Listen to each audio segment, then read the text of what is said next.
abierta en el libro de Génesis.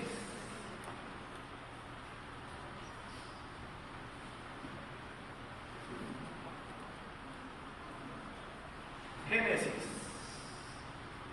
Vamos a tenerlo ahí listo. Lo bueno es que no es sino tirar un par de hojas que hay antes del contenido y listo. Quiero introducir el mensaje comentando algo que tiene que ver con esas cosas que a uno le enseñan en la primaria, y me parece a mí que la mayoría recordamos, que son buenas cosas. Yo le doy gracias a Dios, a pesar que cometí el grave error de muchas veces no estar muy atento y ponerme a recochar en el salón. Hubo cosas a las que le presté atención y esas cosas se quedaron en mi corazón, se quedaron en mi mente y no las he olvidado. Por ejemplo, ¿cuántos saben en qué consiste la fotosíntesis? ¿Alguien sabe? Levante la mano, no le voy a preguntar, tranquilo, serénese. La fotosíntesis, ¿cierto? Entendemos que ese es un proceso increíble por medio del cual Dios le concedió al reino vegetal, a las plantas, generar en sí mismas su alimento, ¿sí? Ellas tienen unas células específicas en sus células, en sus hojitas, permite que los rayos del sol, la luz del sol, se genera un proceso químico ahí dentro, ellas con eso elaboran su propio alimento. Otra cosa que tampoco se nos olvida, al menos a mí no se me olvida, es cuando nos enseñaron acerca de la cadena alimenticia. ¿Alguien recuerda la cadena alimenticia? ¿Se acuerdan que estaban los... Bueno, yo por ahí estuve refrescando un poquito del tema. Están los productores, ¿cierto? Que son las plantas, de las cuales comen algunos animales que son herbívoros, y esos animales herbívoros son comida de algunos carnívoros, y dependiendo de sus tamaños, pues usted va a ver una serie de animales, y el más grande y poderoso pues se come el más pequeño, en fin. Bueno, este conocimiento a nosotros nos va a permitir explicar un poquito mejor el porqué de las cosas del Génesis. A mí me encanta la Biblia porque la Biblia es científica.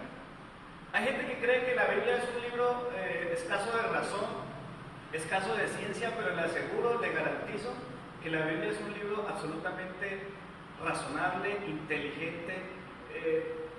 Tiene tanto que hay cosas que no comprendemos, pero es sumamente razonable, sumamente científica. La ciencia aprueba y avala lo que en ella está escrito. Esos dos conceptos elementales que tenemos todos nosotros, que se los acabé de recordar a algunos, nos pueden servir para entender un poco los alcances de todas las cosas que Dios puso desde el principio. Quiero que por favor tenga en cuenta los versículos que yo le voy a anotar, si usted puede hacerlo, los que toman nota. Quiero que por favor escriban el título del mensaje, me voy a anticipar hoy un poquito más. Vamos a el titulado de este mensaje: nacimos para dar porque Dios dio. Nacimos para dar porque Dios dio. Amén.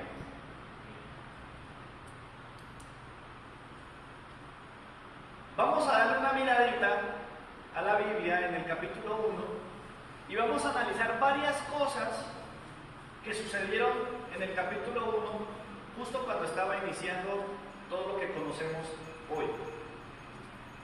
La Biblia dice que Dios creó. Teológicamente hay mucho más profundidad en ese concepto. No es tan simple como decir que Dios creó, sino que Dios llamó a la creación, ¿sí? No es como la persona que creó un aparato para identificar la actividad cerebral.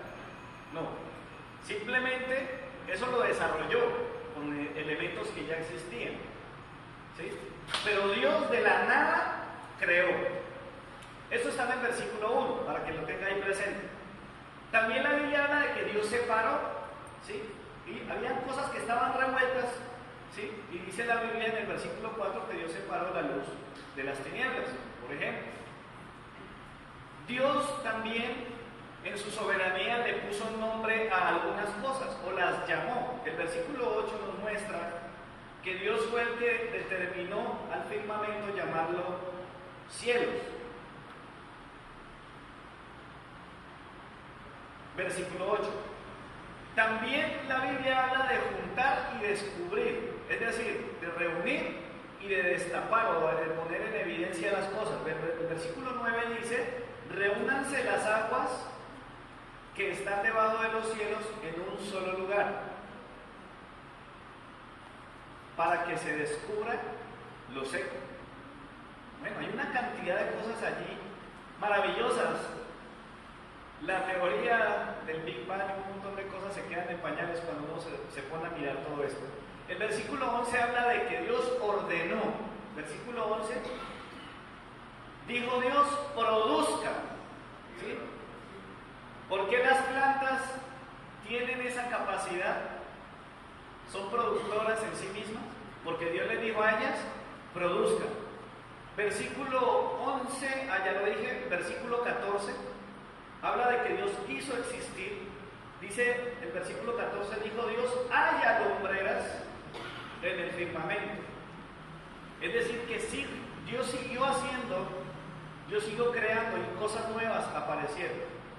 El versículo 17 dice también que Dios las puso Dios en el firmamento de los cielos para alumbrar sobre la tierra. Y el versículo 22 finalmente dice: y los bendijo Dios. ¿Está bien? Ahí está hablando de los seres de los mares, ¿cierto? Que se multiplicaban, los bendijo Dios, los puso a fructificar. Después de que Dios hace todo esto, después de todo ese proceso, el versículo 26 al 28 dice: entonces dijo Dios: hagamos al hombre. Solo hasta que terminó de hacer todo eso, dijo el Señor: hagamos al hombre conforme a nuestra imagen, conforme a nuestra semejanza, y señoree en los peces del mar, las aves de los cielos, en las bestias, en toda la tierra y en todo animal que se arrastra sobre la tierra. Y creó Dios al hombre a su imagen. A imagen de Dios lo creó, varón y hembra los creó.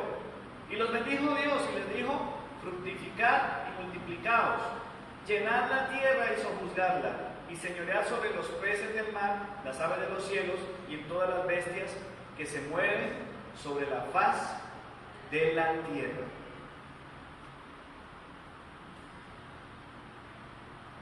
Si usted nota, después de que Dios hace un proceso cósmico, grandioso, sobrenatural, inimaginable, ¿sí?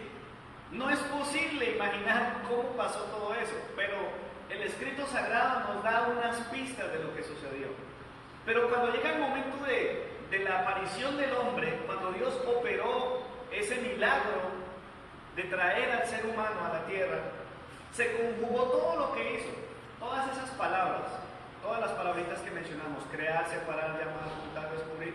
Todo eso se combina de una manera sobrenatural, y es ahí cuando aparece el hombre, a quien le sumó algo que nada en la tierra tiene, que es la imagen y la semejanza de él.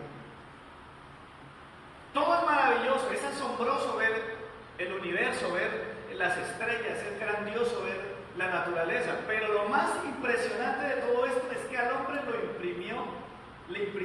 le dejó sobre su ser, su imagen y su semejanza. Pero cuando ya tenía al hombre hecho, aparece por primera vez en la Biblia el verbo dar. Y me sorprendió porque incluso en el hebreo, yo hablo del verbo dar en español, porque es la traducción del idioma original, pero aún en el verbo del hebreo es la primera vez que aparece esta palabra. Me puse con lupa a revisar una a una las palabras antes de estos versículos que vamos a leer, y encontré que esta es la primera vez que aparece la palabra dar en la Biblia. Miren lo que dice aquí, versículo 29. Y dijo Dios: he aquí que os he ¿Qué dice allí? Dice, y dijo Dios, he aquí que os he dado. ¿Qué les dio? Toda planta que da semilla, que está sobre la tierra, y todo árbol en que hay fruto y que da semilla, os podrán comer, y a toda bestia de la tierra, y todas las aves de los cielos, y todo lo que se arrastra sobre la tierra, en que hay vida, toda planta verde les será para comer. Y fue así. Y vio Dios todo lo que había hecho, y aquí era bueno en gran manera, y fue la tarde y la mañana del día sexto. La palabra hebrea Natán, ¿sí? En el hebreo la palabra Natán tiene un montón de posibilidades de significado, pero la raíz primaria, la primera partícula de esta palabra hebrea es dar. Por encima de todos los demás significados, la clave de esta palabra en el hebreo es dar. Amados, Dios es el dador de toda la eternidad. Es el dador por excelencia. ¿Qué significa dar? Todo este significado usted lo encuentra en Génesis. ¿Usted quiere entender la plenitud, la grandeza de lo que significa dar? Mire el Génesis. Estás viendo ahí al Dios eterno dando. Mire, Él ejecuta sus planes como Él quiso. En todo, en el cosmos, en el cielo, en la tierra, en los vegetales, en los animales, en todo. Después crea al hombre, y cuando ya lo terminó de crear, aparece Dios dando. Él lo dio todo y lo puso en nuestras manos. Este dar del versículo 29 que acabamos de leer aparece específicamente dirigido ¿a quién? Al género humano.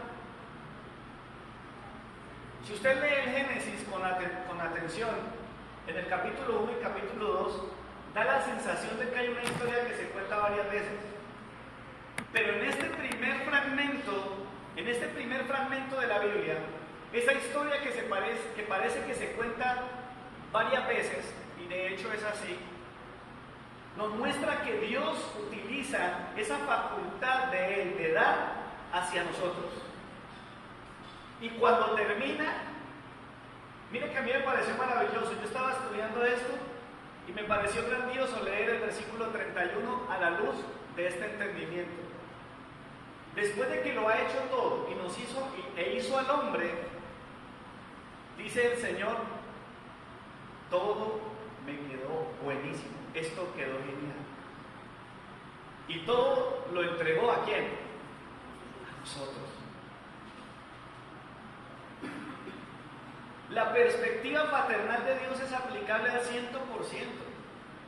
Dios mira en nosotros su imagen y semejanza.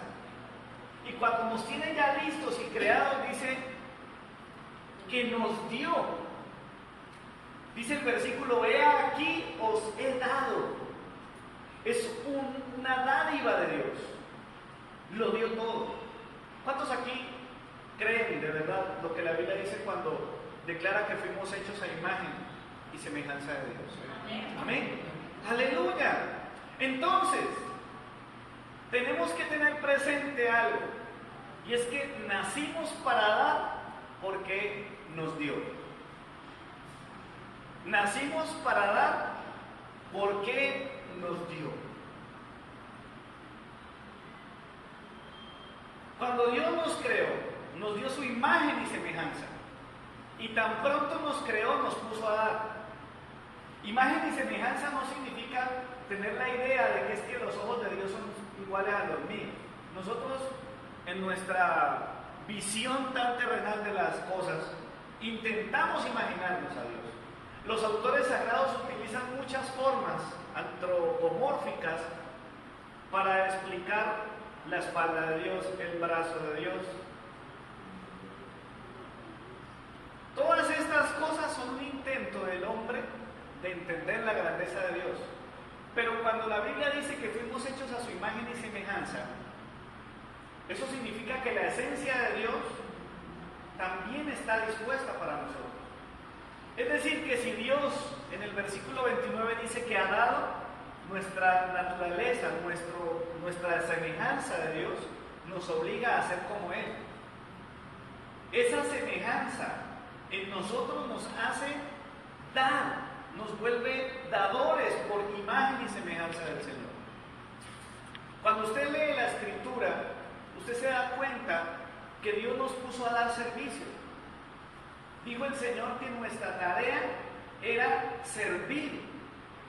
Nos dio todo, pero para que lo sirvamos. El versículo 26 dice: y dijo Dios, hagamos al hombre a nuestra imagen, conforme a nuestra semejanza, y tenga potestad sobre los peces del mar, etcétera, etcétera, etcétera.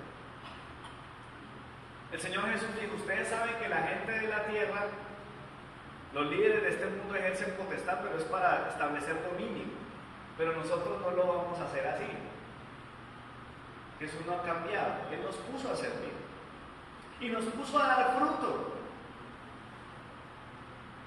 Multiplíquense, fructifiquen, sojuzguen, cuiden. Si yo pudiera un día predicar ante un grupo de naturalistas, yo creo que escogería predicar de este pasaje. Yo creo que nosotros deberíamos ser, mejor dicho, si hay alguna ONG o algún grupo en el mundo que protege la naturaleza, que protege el medio ambiente, si hay alguien que cree que es muy importante en ese ámbito, debería sentirse en pañales ante el pueblo de Dios, porque nosotros deberíamos ser los naturalistas más dedicados del mundo, porque a eso nos puso Dios. Nos puso a dar servicio, a dar fruto, a dar cuidado. En resumen, para administrar. ¿Qué significa administrar? Hay uno que es el dueño de todo y nos dio todo. ¿Para qué? Para que lo administremos, para que lo demos, para que trabajemos. Amados hermanos, en la medida que el ser humano es consciente que ha nacido para dar, le encuentra el sentido de vivir que tanto buscan las personas. En estos días vi un programa de televisión y había una muchacha de apellido Bahamón. Es la hermana de la Bahamón, otra Bahamón. Ya no son hermanas. Ella es... que está haciendo un trabajo en la casa. Resulta que esta muchacha es una chica, una actriz, tuvo una experiencia que la llevó a conocer la vida de la prisión. Y resulta que fue tan impactante esa experiencia para ella, que ahora está dedicada de una manera impresionante al trabajo con la gente de la casa. Les enseña teatro, los pone a ver la vida de otra manera. Miren que hay personas que encuentran su razón de ser en eso. No, su vida no tiene sentido si usted no da. Hay gente que dice: es que yo vivo es por mis hijos. Claro, porque ya el papá, la mamá ya no vive para que le den, sino para dar. Hay personas que dedican su vida entera a obras benéficas y son felices haciendo fundaciones y haciendo obras de caridad. ¿Por qué? Porque si algo le da sentido a la vida es dar. Para eso nos hizo Dios. Para eso nacimos.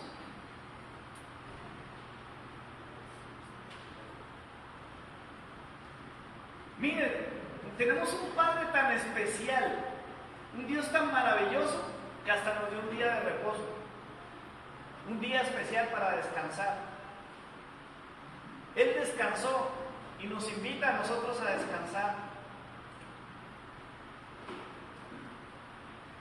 No debemos sobreestimar el concepto del reposo de Dios en ese día, al punto de creer que es que hay un día y ese día no se puede hacer más nada. No, porque el Señor mismo dijo que el día de reposo era para el hombre y no el hombre para el día de reposo.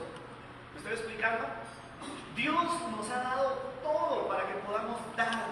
Nacimos para dar porque Él nos dio.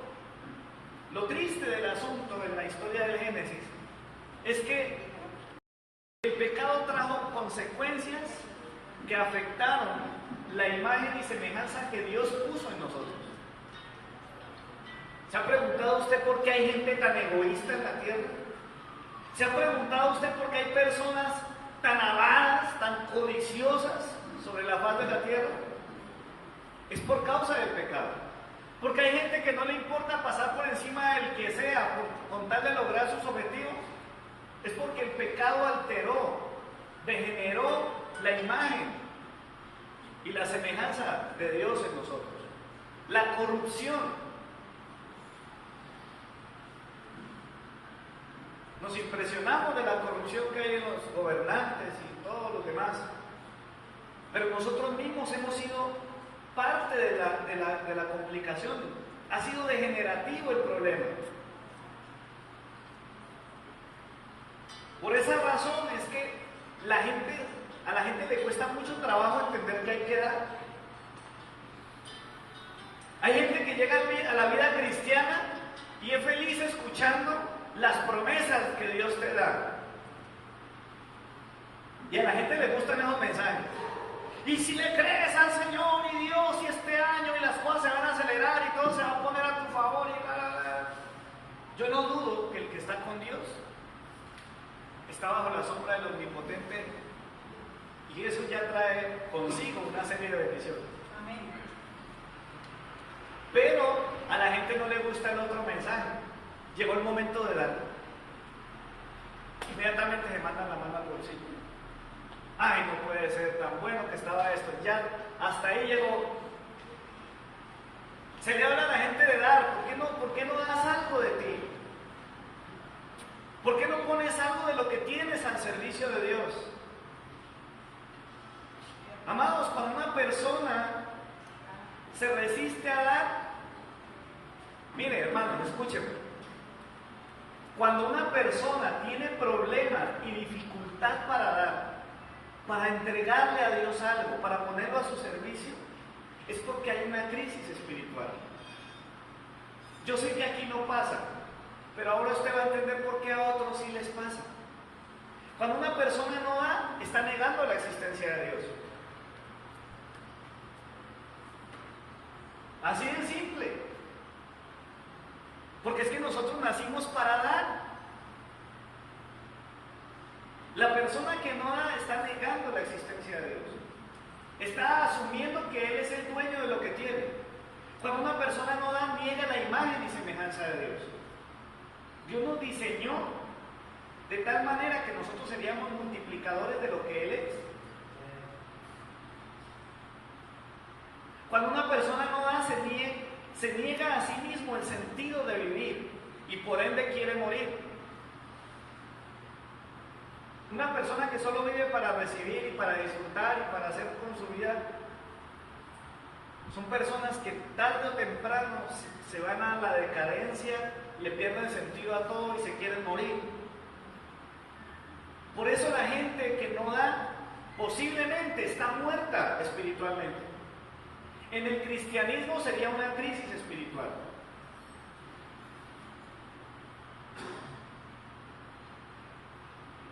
Cuando una persona no da, literalmente le roba la gloria a Dios y le usurpa el trono al soberano. Por eso nosotros necesitamos recordar, lo decíamos hace unos días, fuimos creados para la alabanza de su gloria. Cuando tú das, estás cumpliendo el propósito del Señor. Pero esos mensajes no gustan tanto. ¿Por qué no le das al Señor unas horas de tu tiempo y sirves a Dios? A veces uno sufre en la iglesia, hay necesidades en los ministerios, en la sala cuna, en lo uno, en lo otro. Y a veces qué problema para encontrar a alguien que esté dispuesto a dar un poquito de su tiempo. ¿Qué problema es a veces encontrar a alguien que esté dispuesto a dar algo que contribuya al caminar del reino de Dios en la tierra? ¿Usted se ha preguntado cuántos han leído Hechos capítulo 5? ¿Han leído la historia de Ananías y Zafira? Sí. ¿Usted sabía qué era lo que estaba pasando en la iglesia cuando ese evento aconteció? Ananías y Zafira se sumaron a un movimiento movimiento de generosidad que nunca he visto con mis ojos. No lo he visto, yo no lo conozco, no lo he podido. Creo porque está escrito en la Biblia. La gente estaba vendiendo sus cosas y las estaba dando. Sus herencias las estaban canjeando por dinero y todo lo estaban poniendo al pie de los discípulos, para que todos tuvieran lo necesario, para que no hubiera nadie con carencia. ¿Por qué cree usted que se dio eso? Si usted se pone a revisar la vida de los que están en ese movimiento de dar, son personas que han experimentado la presencia de Dios. Cuando una persona ha estado metida con el Señor, cuando una persona ha estado disfrutando de su presencia, eso es como que le da. Yo no estoy hablando de una persona botaratas, no estoy hablando de una persona que es bienhechora simplemente por el hecho. Eso le pasó a Ananías y Zafira. Se puso de moda dar. Mira, no nos vamos a quedar atrás, vamos a dar. Camine, vamos y vendamos la herencia, pero, uy, no, mija, como que es mucho, ¿no? Más bien, eso es algo tan puro. El tema del dar es algo que prueba tanto la santidad que solo Dios sabe si usted realmente está dando lo que tiene que dar. Y no es cuestión de ver conmigo. Le voy a recordar algo que ya algunos saben. Si una cosa aprendí cuando me entregué al Señor, es que todo es de Él. Y que lo que tengo es una prueba de su inmenso amor. Yo soy un privilegiado y no me canso de darle gracias a Dios, hasta por el hecho de que me salga agua por el tubo de la ducha con la que me baño. Cuando tú tienes esa experiencia con Dios y Él te dice, te habla de diezmos y ofrendas en la Biblia, y tú estás absolutamente convencido que todo es de Él, como has estado con Dios, cuando tú te metes con Dios, dice la gente que el que anda entre la miel algo se le pega. Pues el que anda con Dios algo se le pega. Nos volvemos dadores, hermano. Nos volvemos gente que bendice, gente benevolente. Cuando alguien se llena de salvación, su vida se convierte en un manantial de vida eterna. ¿Qué dice la Escritura? De su interior correrán ríos de agua viva. Una fuente que salta, es decir, es algo que rebosa de nosotros. ¿Para qué? Para que otros puedan beber. Por eso es cuestionable la salvación de alguien cuando la persona no es capaz de darle a otro del pan de vida.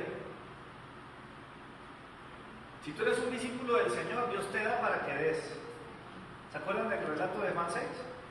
Así de sencillo es. Amados hermanos, cuando alguien vive la plenitud del Evangelio, ha sido restaurado y la imagen de Dios es restaurada en nosotros y eso nos faculta para dar, tal como Él lo pensó desde el comienzo. Nos volvimos incapaces, egoístas, pero cuando tú te metes con el Señor, cuando la plenitud del Evangelio llega a tu vida, dar ya no es un problema, dar se convierte en un deleite. Y cuando tú terminas de dar, te va a pasar vas a pensar lo mismo que pensó el Señor. Esto es bueno en gran manera. Eso pensó el Señor cuando lo entregó todo.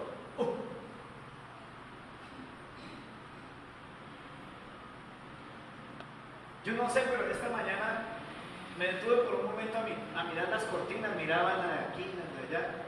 ¿Y sabes de quién me acordé? De la persona que dio esa ofrenda especial. No eran sus diezmos, no eran sus ofrendas. Ella dijo, yo le quiero dar algo a la iglesia. Pastor, ¿será que yo le puedo dar a la iglesia unas cortinas? Y esa mujer juiciosita consiguió todo, materiales, todo, hasta la persona que la instaló. Así nos volvemos cuando estamos con Dios. Por eso es que el egoísmo es una prueba del pecado en los seres humanos. Por eso la religiosidad es tan atractiva, porque la religión no te pide. El que llega a una religión, llegas a pedir. El que llega a Cristo, llega es a Cristo lo pide todo. ¿Qué espera Dios de ti? ¿Una parte de tu vida? No, lo pide todo. No puedes decir que el Señor es el Señor de tu mente y de tu espíritu, pero de tu chequera no. No, mi cuenta bancaria no es del Señor. No, todo lo que tenemos es de Dios. Amados hermanos, debemos aprender a caminar como Dios quiere que caminemos. Por eso el evangelio verdadero es incómodo para muchos. No le extrañe que cuando una persona le quiere tirar una bomba a su fe, se meten precisamente por el tema del dar. De todas las controversias que he tenido que vivir desde que me convertí a Cristo hasta la fecha, la controversia más recurrente obedece al tema del dar. Si usted le da, por ejemplo, yo estoy seguro, es más, yo sé que la hermana María Deira muchas veces dio cosas calladitas, en secreto, para que su familia no se diera cuenta. ¿Por qué? Porque hay gente que se ofendería. ¿Cómo así, mamá? Te estamos girando plata para que estés bien y tú te estás poniendo a llevar eso a la iglesia. Una cosa clara que me quedó, porque yo también tuve mis dificultades al comienzo. Yo también me hacía preguntas, yo decía, yo también estuve en el lugar que usted está. Si es Mario, ¿verdad? Pero es que se dicen tantas cosas. Y el Señor me como un susurro. ¿Y usted a quién es que le está dando? Si me da a mí, lo que ellos hagan con eso, es un problema tremendo para ellos. ¿Usted cree que estar aquí en mi posición hablándoles de este tema es una cosa relajada? Pues de que no, ya vi por qué no recogió los diezmos y las ofrendas al comienzo. Me lo pillé, ¿no? Amados, nosotros nacimos para dar porque Él dio, así de simple es. Por esa razón es que cuando nosotros le decimos a alguien, tienes que darle a Dios el primer lugar de tu vida, a la gente no le gusta. Debes darle a Dios el control de tu voluntad. No, pero es que yo soy así. No les gusta. Debes dar tu mejor esfuerzo. Tienes que trabajar duro con esas áreas que son difíciles en tu vida. Tienes que tomar una cruz. Y la gente dice, no. ¿Qué dice Lucas 9:23? Si alguno viene en pos de mí, niéguese. Si alguno quiere venir en pos de mí, niéguese a sí mismo. Tome su cruz y camine pues. Eso significa darle a Dios el primer lugar, darle a Dios el control de tu voluntad, darle a Dios tu mejor esfuerzo, dar cada paso en pos del Maestro. Lo que Él haga, yo lo voy a hacer. Para donde Él me diga, yo voy a ir. En estos días me puse a acordarle a unos hermanos que antes de venir a servir a esta iglesia, yo tenía una oferta en Inglaterra. Un ministerio en Manchester, Inglaterra, estaba necesitando una persona con un perfil ministerial parecido al mío. Y las dos cosas se me pusieron en ese mismo tiempo.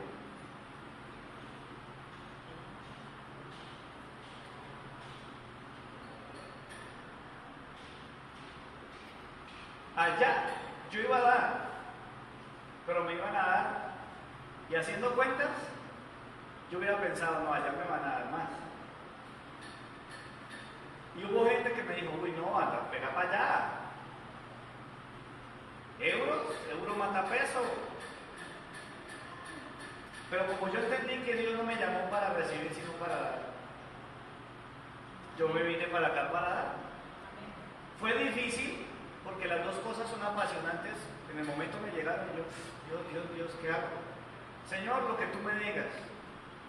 Y aquí estoy. Porque Dios nos hizo para dar. Para dar. Así que si Dios te pide que le des, dale. Mire, abra su Biblia en Marcos 12, versículos 37 al 17, perdón, 13 al 17. Marcos 12, 13 al 17. Póngale cuidado a esto. Porque cuando una persona tiene problemas para dar, es porque tiene problemas también con la autoridad de Dios y con la autoridad de los hombres. Mire lo que dice allí.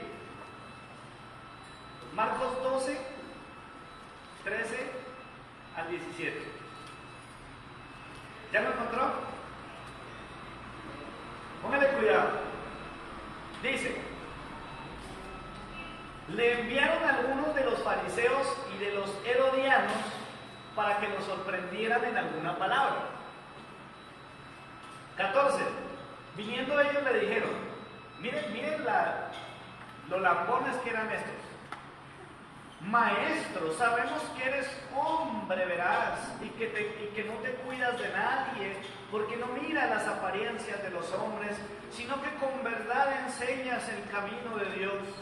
Y pregunta, ¿es lícito dar tributo al César o no? ¿Daremos? Mire la pregunta, léala conmigo por favor. ¿Daremos o no daremos? Pero él, percibiendo la hipocresía de ellos, les dijo, ¿por qué me tentáis? Traedme un denario para que lo vea. Ellos se lo trajeron, y él entonces preguntó, ¿de quién es esta imagen y la inscripción? Ellos le dijeron, ¿de quién? De César. Respondiendo Jesús les dijo, frase famosa, dad al César lo que es del César, y a Dios lo que es de Dios. Y se maravillaron de él. Haz preguntas, ¿no? Mire que el tema de edad se convirtió en una cáscara de los fariseos contra Jesús. Maestro, usted es una persona tan correctísima, tan veraz, que le tenemos una pregunta. ¿Es lícito dar tributo a César o no? Son una recontracáscara. No puedo profundizar por el tiempo ahorita sobre este pasaje, pero ese pasaje da para un análisis bien profundo.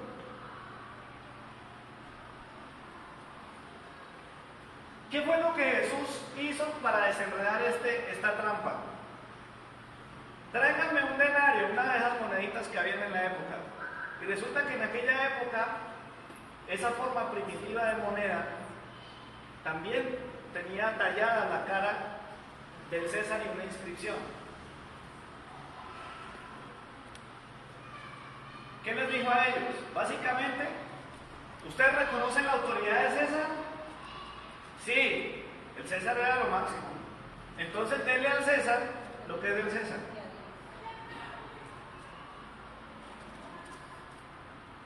Y a Dios lo que es de Dios. Le voy a decir algo clave aquí. Hay gente que le dice a uno, yo no diezmo, pero yo voy y le doy a los pobres. Mi diezmo es darle a los que no tienen comida.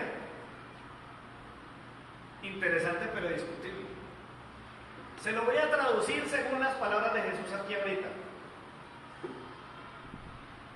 ¿Qué tal que un día a usted le llegan los impuestos, el recibo de los impuestos del predial o alguna cosa, y usted va y un día le llega un abogado a decirle, vea, vamos a embargarlo porque es que usted no ha pagado los impuestos, usted tiene una deuda altísima? ¿Qué hubo? ¿Qué pasó ahí? Y usted le dice, no, vea, vea, espérame un segundito, yo le voy a decir, yo no le doy los impuestos al municipio porque es que hay unos políticos, unos ladrones, unos miserables. Pero mire que yo con lo de los impuestos, yo le he pagado el arriendito a unas personas que no tenían. ¿Usted qué cree que va a decir los del municipio? Ay, tan lindo usted. No, usted es un alma de Dios, ¿cómo lo vamos a perjudicar? No lo embarguemos. ¿No? Dad al César lo que es del César. Por cierto, un cristiano verdadero, un discípulo de Cristo, paga los impuestos. Porque si usted se puede analizar en otro episodio relacionado con dinero, el mismo Señor Jesús se encargó de pagar lo que tenía que pagar, siendo ciudadano judío en ese imperio. De manera, hermanos, que cuando nosotros reconocemos la autoridad de alguien, le damos lo que sea alguien. ¿Cómo le vas a decir al Señor? Dice, la Biblia habla de darle los diezmos a Él. Y usted le sale a Él con la rara de nombre, yo le estuve dando a otros. Si usted realmente es generoso, ¿sabe qué va a hacer? Va a darle al Señor lo que es del Señor y a los otros le va a dar lo de ellos. Cada quien recibe lo suyo. ¿Amén o no amén? Eso es lo que dice la palabra, eso es lo que muestra. Amados hermanos, ahora, Jesús llega y les dice, muéstrame la monedita, ¿de quién es esa cara? Esa imagen que está ahí, ¿de quién es? De César. Mire la persona que tiene a su lado, mírele esa cara que tiene. ¿De quién es la imagen que está en esa persona? ¿De quién es la imagen de esa persona que usted tiene a su lado? Es la imagen de Dios. Imago Dei, la imagen de Dios.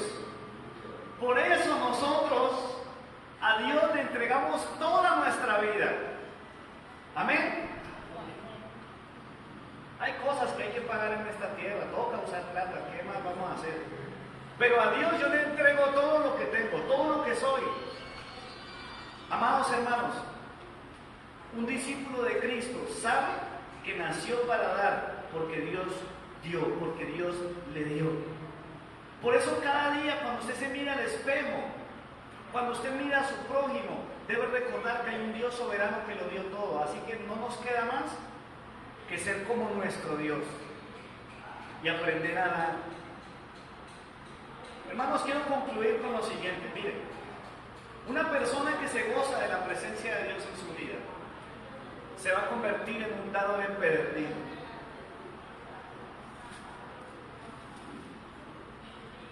¿Qué pasa cuando una persona se vuelve un tomador empedernido? Si gana Colombia, porque gana. Si pierde, porque pierde. No va a perder oportunidad. Pero cuando tú y yo disfrutamos de la presencia de Dios, nos convertimos en dadores empedernidos. Cuando pasa la canastica, uy, venga, yo le doy a la canastica. Pero mira que le vas a echar al árbol, no importa, yo le quiero echar a la canastica. Ve que el pocillo para la ofrenda de las misiones, ahí va. Nos convertimos en gente que dice, bueno, ¿hay algo más? ¿En qué más puedo contribuir? ¿En qué más puedo dar? Porque es que así es mi papá. Mi papá es el dueño de todo y me lo dio a mí. Y me dice que Dios, que me ha hecho a mí para darle a Él su gloria. Yo lo voy a honrar con todo lo que tengo. Yo voy a dar. Él es mi soberano. Él es mi dueño. Por eso no debemos incomodarnos cuando Dios nos pida algo. Un cristiano verdadero vive para dar. Amén. Y te va a pasar lo que le pasó a Abel. Porque Dios mira con agrado a quién. A la persona y a la ofrenda. Cuando tú llegas al altar, Él no está mirándole la cara a tu billete. Vamos a ver si es Jorge Isaacs o si es, ¿cómo es que llama? Jorge Eliezer Gaitán. No, Dios está mirando tu cara. Y Dios está mirándote tanto, tanto, tanto, que lo primero que Él mira es a ti, al dador, al ofrendador. Y cuando llegue ese momento, amados, va a ser como en Génesis, un deleite. Así que diezmar, ofrendar, sembrar, no sé, donar, cualquier cosa más, va a ser motivo de gozo.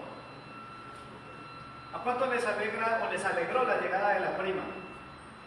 Pues no hablo de la pariente de la prima, ¿no? Estoy hablando de la prima, del dinero extra que le llega a usted en junio. ¿Alguien le dio gusto o no? ¡Claro! ¡Qué chévere! Usted no imagina cómo nos bendijo a nosotros esa bendición. Pero ¿sabe que con la prima llegó algo también? ¿Aló? Hermano, escúcheme. Con la prima, a usted y a mí, nos llegó la oportunidad de dar un poco más de lo que normalmente usted da mes a mes. Mi familia, que me conoce y sabe desde cómo empecé a caminar con el Señor, sabe que una de las cosas que a mí más me encanta hacer en mi vida, desde que me convertí, desde que yo estaba sentadito en un asiento así como usted, escuchando el mensaje, era que yo anhelaba el momento de dar. Amados hermanos, demás, todas las oportunidades de dar van a ser importantes. Cada quien, vas a alegrarte. Ayudar a los demás va a ser natural, pues el fruto del Espíritu es... ¿Cuál es el que tiene que ver con dar? Me parece que hay dos: benignidad y bondad, pero creo que el más preciso es bondad. Nos volveremos bondadosos. Amados, dar lo que somos y tenemos para el servicio de Dios va a ser un privilegio. Un día domingo, mientras el resto de la gente está haciendo cualquier cosa, usted dice: voy a dar a mi Dios el servicio. Dar es una experiencia que pone al descubierto el corazón del ser humano. ¿Usted quiere saber cómo es una persona? Evalúelo sobre eso. Dice el apóstol Pablo a Timoteo: si alguno no da para los de su casa, es peor que un incrédulo. Si una persona es amarra, con los amigos es amplio. ¿Qué necesita, amigo? Camine. Y con la familia es así. Eso es peor que un incrédulo. Y ni hablar de las cosas del Señor.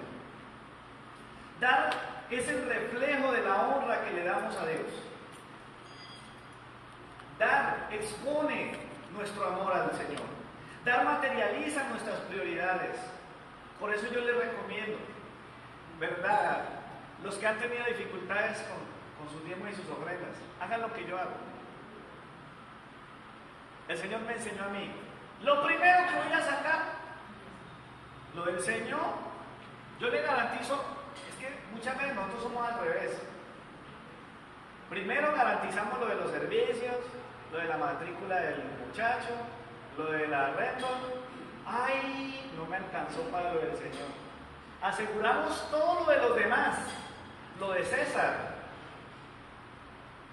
y lo de Dios. El Señor no está diciendo que usted tiene que ser un incumplido con sus obligaciones, no. El Señor dice: al César lo que es del César y a Dios lo que es de Dios. Si usted quiere garantizar lo de Dios de una vez, lo primero, hágalo liberar. Hay gente que dice: pero es que yo no recibo un salario mensual, a mí me cuesta mucho trabajo, yo vivo al día. Lo saque al día. Hoy me dice 5,000, saco mis 500. Mañana me dice 10,000, saco mis 1,000. Y así sucesivamente, no pasa más nada. Amados, dar es un síntoma claro de la vida de Dios en tu vida. Dar ratifica la restauración de la imagen de Dios en tu vida. Todas las veces que tú des y lo hagas con gozo, porque la Biblia dice que Dios ama al dador alegre, puedes tener la seguridad de que Dios está haciendo su obra en tu vida. Es un gesto de amor, es una oportunidad.